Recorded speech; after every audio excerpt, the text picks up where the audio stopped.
বাস্তব চিত্রগুলো আমরা দেখেছি।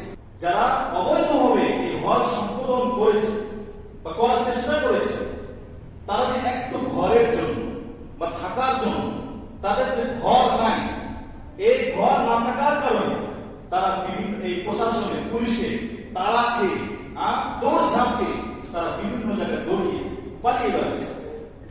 কিসের কারণে? তাদের ঘর। মানে এটা হলো দুনিয়ার চিত্র। হজ করতে এসেছে, কিন্তু একটু যে থাকবে রাত্রে, তাপমাত্রা এত, সবসময় তো 42-44 এরকম স্বাভাবিক, এর উপরে আরাফাতে তো আপনার 51 হয় এরকম উঠে গেছে। কিন্তু এরকম একটা পরিস্থিতি যে এত তাপমাত্রা, একটু যে তারা আরামে এসে থাকবে, এই থাকার জন্য তাদের ঘর ছিল না। কারণ তারা অবৈধ অবস্থা। যতটুকু উমরা করতে এসেছিল তাদের একটা লিমিট ছিল, এতদিন পর্যন্ত তারা থাকতে হবে, এরপর তারা থাকতে হবে সেখান থেকে, যেখানে ছিল বের করে দিয়েছে।